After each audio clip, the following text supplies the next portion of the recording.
Cars are not built equal. There are some that have left the realm of being just transportation and have transcended into something bigger than themselves. There are some, like the Alfa Romeo 8C, that have become works of art. There are some, like the Toyota Corolla, that have become almost ubiquitous. And there are yet some that have become symbols of performance and examples of what you can do when you enter into a loving relationship with physics. The Porsche 911 is one of those cars in that final category, and today we're going to take a look and see if we can figure out why. But before we begin, be sure to subscribe to our channel and hit the bell icon to get notified of all our future uploads.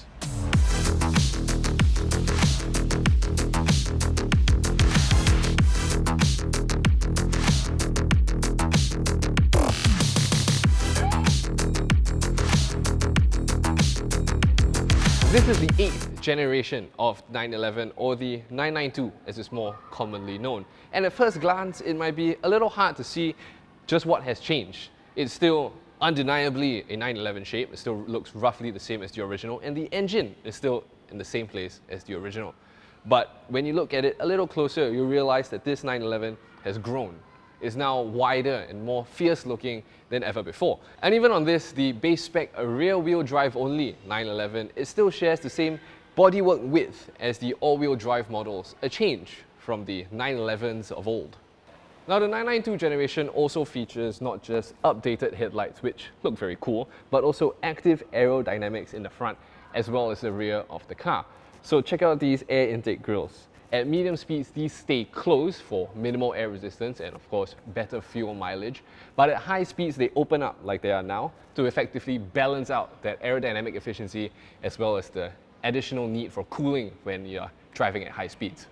Now, of course, being a rear engine car, that means the boot is up front. So it has a frunk, which I will now open. So you just use the key, open it up. There we go.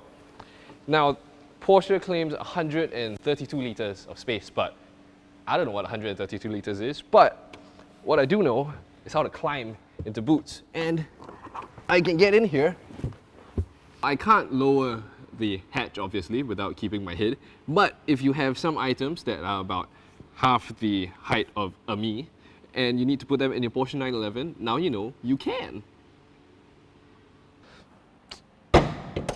Moving on to the side of the car, and I want to touch on these brakes and wheels. Now on this, the base spec 911, you still get 4-pot brakes up front with 330mm discs. Now these do get progressively larger as you go up the model range. Now on this car, you also have the Carrera Classic design rims. Now these are optional, they're 20 inches in the front, 21 inches in the back, and they look great, even if they do cost a cool $12,600. Now on the topic of expensive options, back here you can see the sports exhaust system with black tailpipes that retails for just under 15 grand. Now granted, it does make the engine sound pretty cool. So speaking of which, let's have a look at the engine. Behold! All you can see is just an engine cover and 2 small fans. But I promise you that the 3-litre twin-turbo flat-6 engine is under there. Now back here we can also see the active rear wing that's part of that whole active aerodynamic setup. Now normally this is closed, at 90 km an hour it opens a little bit, and then at 150 km an hour it opens all the way like it is now. But if you want, you can also just use a button on the infotainment system to open it when you're at a stop. Now because the 911 is a 2+2, it does mean that it has rear seats. So I will now show you. All you have to do is pull this band, and then, because it doesn't move forward automatically, use the electric seat to slowly all the way forward. Give me a second. There we go. Now I can climb in. Pull the seat back.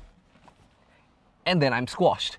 Now that I am back here, as you can see, space is rather at a premium in both headroom, knee room, actual backside space on the chair.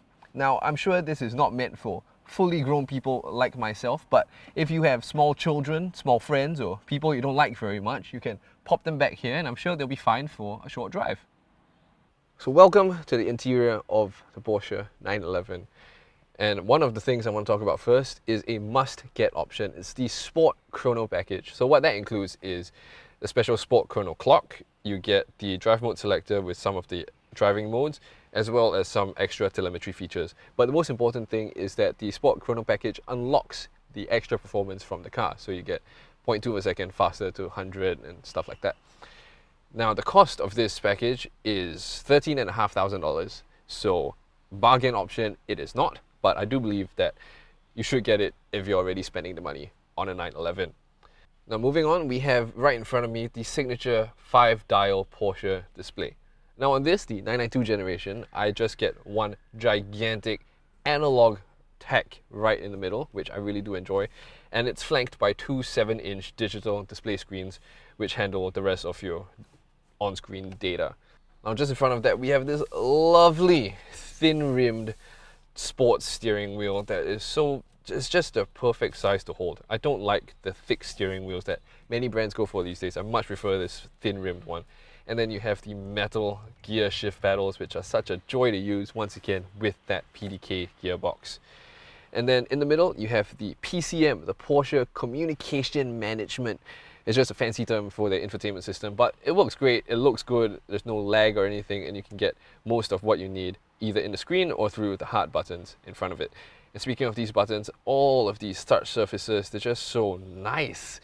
They've got this knurled edge to them that makes it really easy to press. They're like these toggle switch design, and all of it is just so nice to touch. It's so nice to use, and it just makes the interior of the 911 a premium, refined cabin to be in.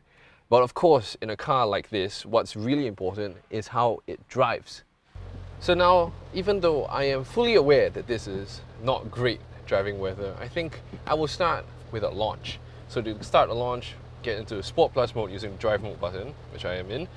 Foot on the brake, right foot on the gas, go. And as you might expect, being rear wheel drive only in these conditions, it does get a little squirrely at the back, but because 385 horsepower, 400 Newton meters torque, it's a substantial amount, but it's not an obscene amount of power. It's still controllable, and because the 911 is so well sorted, it's so refined, it doesn't make anything violent, it doesn't snap at you. You can control it all the way down the road. And should you want to turn it into wet mode like the car is telling me to do, there is a wet mode using some sensors in the front wheel well that detects when it's wet outside, like it is very much today. And then now it doesn't limit your power output, but I think it does do some changes to throttle mapping and stuff like that to make it a bit more pliable in conditions like today. Now, but even though it is raining and I could turn on wet mode, this is a Porsche 911 and I want to feel some of that signature world-renowned handling. So I'm going to turn it back into sport mode. Gonna go for a little bit of a rip. The PDK gearbox is just addictive. It's so responsive, it's so quick. They give you the gear shifts up, up. It's an 8-speed PDK gearbox, and I honestly feel it is the best gearbox money can buy. It's so quick and it revs all the way to 7,500 in this car, and let me show you what 7,500 sounds like.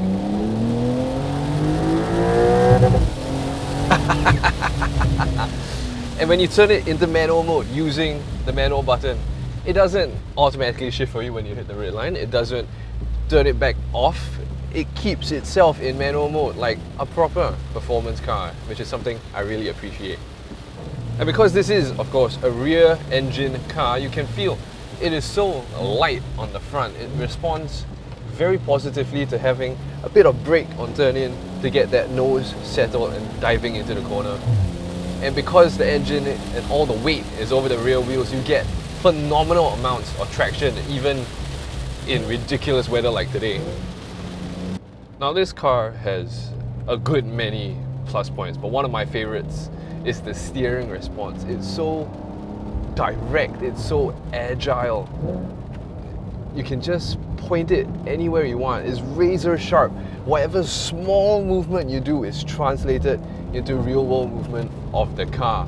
And you can feel everything through the chassis. The steering is a bit quiet, I would say, on the feedback front, but the chassis is so communicative and it's just so easy to drive, even in pretty bad conditions like these.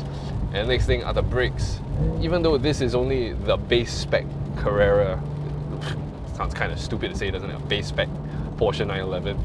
But even then, the brake feel is fantastic. There's a lot of stopping power, obviously, but the feel is what I really enjoy.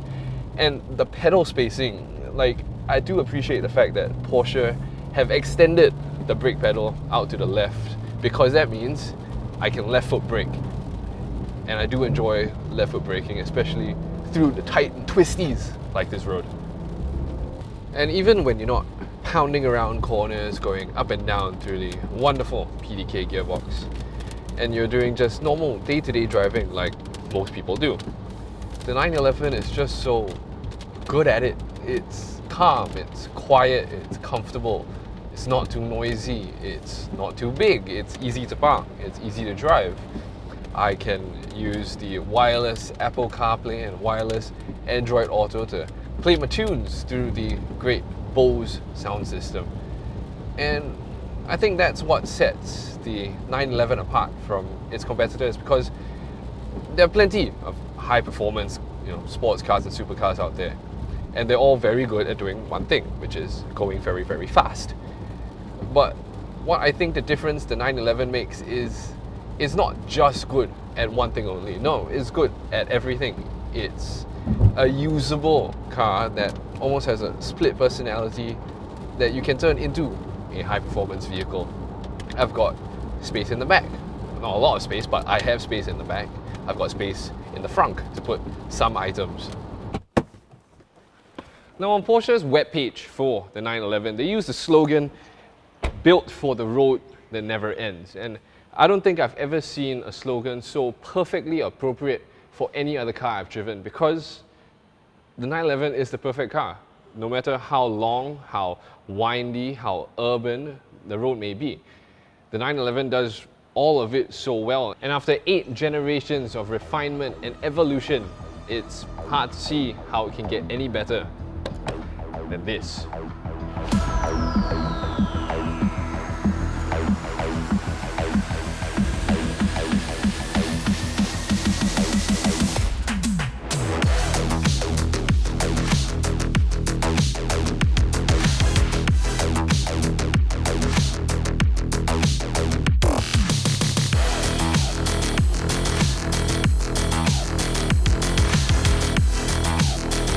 Thank you very much for watching this episode of mReview. As always, be sure to like, share and subscribe, and I'll see you again soon.